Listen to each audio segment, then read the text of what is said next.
Welcome to a Dove Valley Deep Diver Specials. I hope you guys are having a wonderful day, evening, afternoon, whatever it happens to be at the time that you guys are watching this. Joining me tonight for this one, is Lance Sanderson. And, it's been great having you on. We've done multiples of these at this point now. It's nice that we're, starting to get into a little bit of a groove, even though I still get tongue-tied every now and then, which happens. But it's nice having you on. It's been great to enjoy the Broncos preseason football. It's great that football's back. And on that flip side, unfortunately, there are some negatives that come with it, including Broncos that are struggling in preseason action.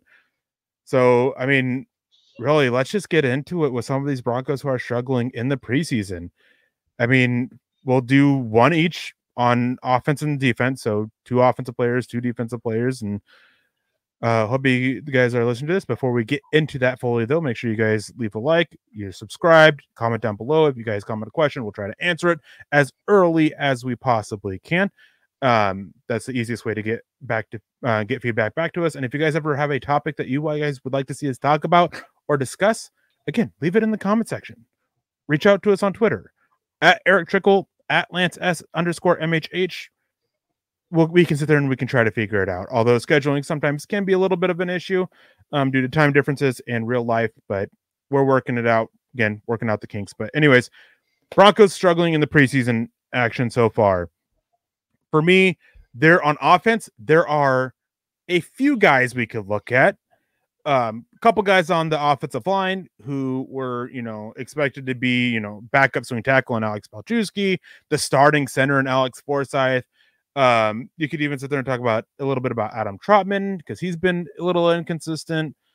But for me, it's a guy who everybody thought was going to be the starting slot wide receiver.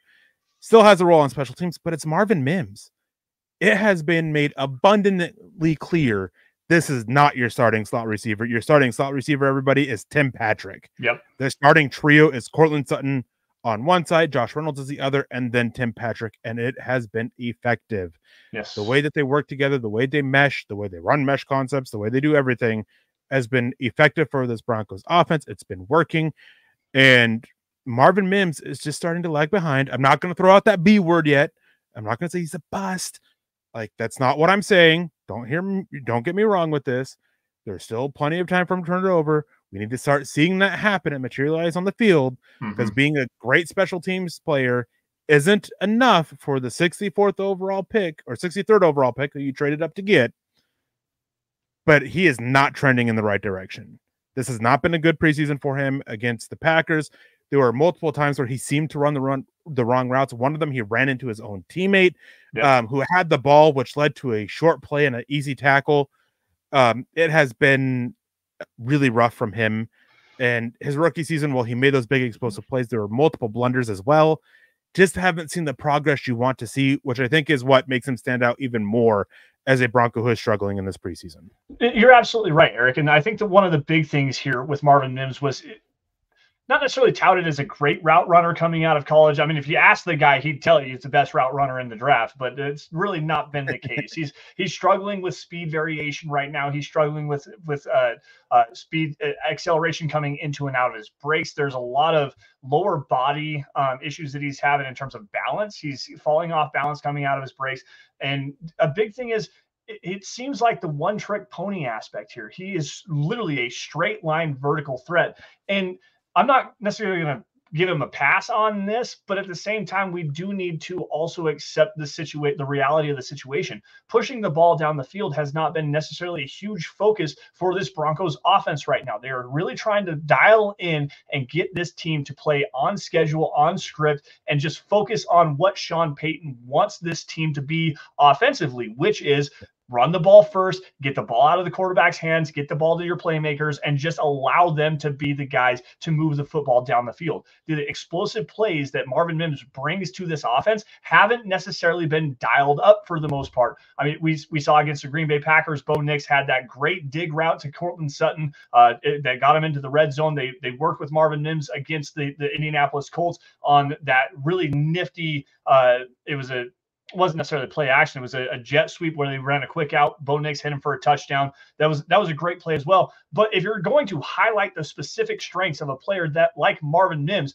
where you have that straight line verticality, the ability to utilize that speed to stretch the field vertically, but also horizontally, like a Brandon Cooks used to be for the New Orleans Saints several years ago. That's what Mims is. And they're not really focusing on that aspect of what this offense is right now. So not to give him a pass, but at the same time, offer an explanation. To me, though, like you said, the development is route running, the development and his focus, understanding what he's supposed to be doing within the offense has not been there. For a second-year player, a guy like you said, you traded up to number 63 overall to go and get, you want him to be a bigger focus in this offense, and he is not that guy right now. And I do wonder, mentioning the play calling, I do wonder how much of that is just not wanting to give away, some of your secret stuff in the preseason. It gets talked about every single year, happens on both sides of the ball. I'm sure that is part of it. I am sure they have plenty of plays that are lined up as like Marvin Mims is the guy for this.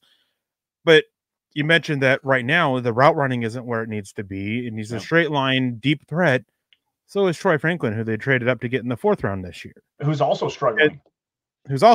Yeah. So I do think that we'll see Marvin Mims, he'll have his role this year. But my question is how much of a statistical difference will we see from him this year compared to last year on offense specifically?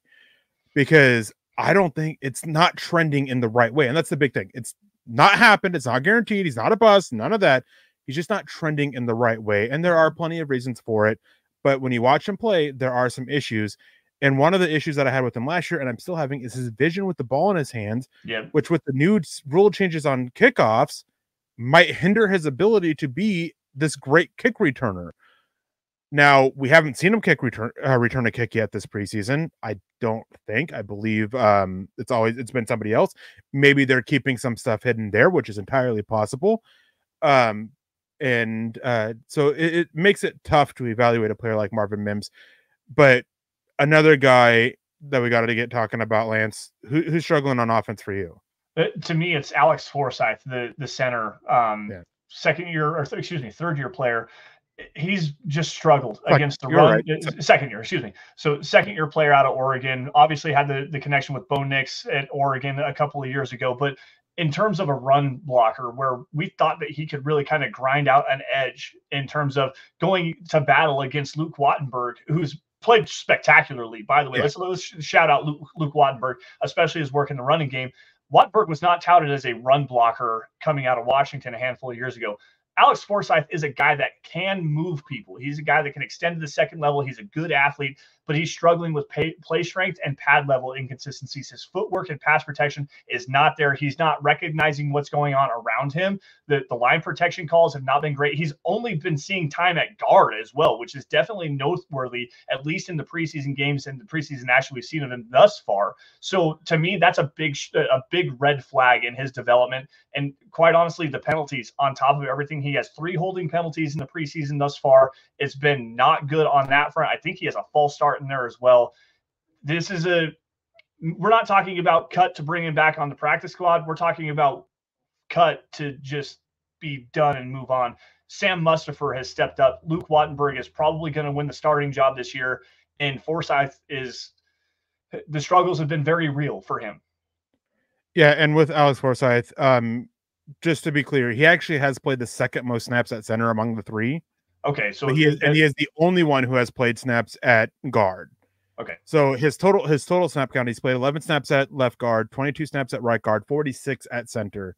Okay, and it doesn't matter where he's lined up at; it's not been good. This is a guy who everybody again expected to be the starting center, and then it started coming out pretty early in training camp before the first preseason game that Luke Wattenberg is starting to walk away with the job.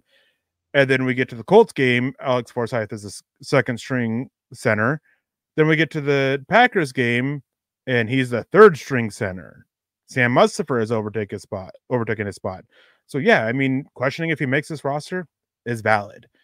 Now, flipping over to the defensive side of the ball, this is a guy that many are expecting to make the roster. I could see him as a veteran salary cap cut because of how much money they can save with the salary cap position, or even try to trade him. DJ Jones, he had a rough year last year. He has not shown a turnaround so far this preseason. Maybe it'll happen in the regular season if they keep him. But you got to see more, especially when you have John Franklin Myers and Zach Allen, who absolutely tore it up in the preseason action, even though, no, they didn't play against the Indianapolis Colts. They have been phenomenal. There's just been a little bit of an issue in the middle, and Malcolm Roach has significantly outplayed DJ Jones. Yeah, Malcolm Roach has been one of the shining stars of this team this preseason so far. The Green Bay Packers game, he was all over the field as a run defender. He had a couple of pressures coming from the nose as well. And DJ Jones, like you said, man, it's been kind of rough to watch with him because he gets moved off his spot consistently. He's not getting much penetration coming from that zero tech, the one technique where they're moving him back to his natural position as a nose tackle, and he's just getting moved out of the way too consistently for my liking, especially on this defensive line, where if you're playing against the run as a nose tackle in Vance Joseph defense, you have to be a two-gap stalwart. And DJ Jones, for all of the inconsistencies that he has shown against the run, has been some of his biggest struggles. And that's a big problem for this run defense right now.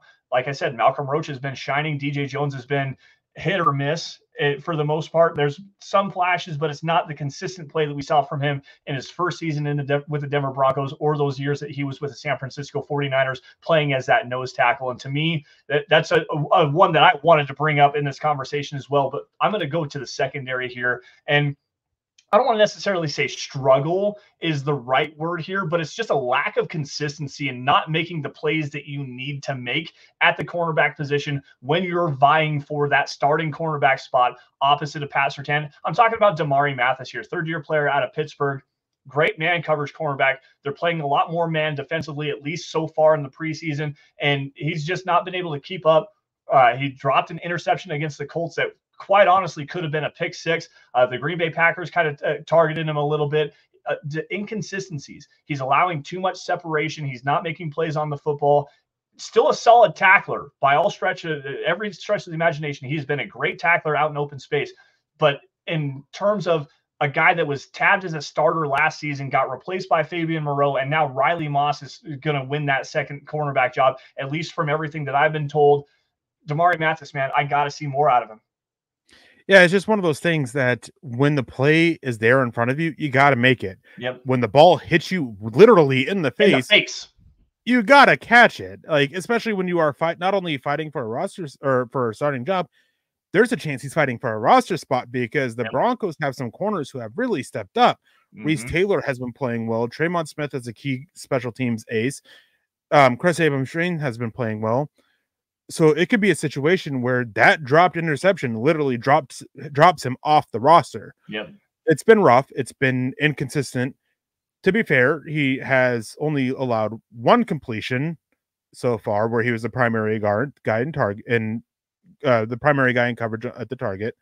That was against the Colts for a 15-yard gain. So that goes for him, but it's not just in coverage. The play against the run has been a little iffy. I wouldn't say bad, but I wouldn't say good either. It's been very hit or miss. And again, if you are competing for a starting job, that is not what you want. And on that note, there are two guys that we can't really talk about a whole lot because they're not struggling in preseason action because they're not playing.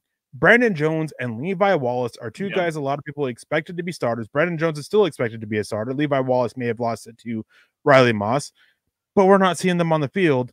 And just to throw this out there, without Brandon Jones seeing the field, Devin Key is gunning for his job.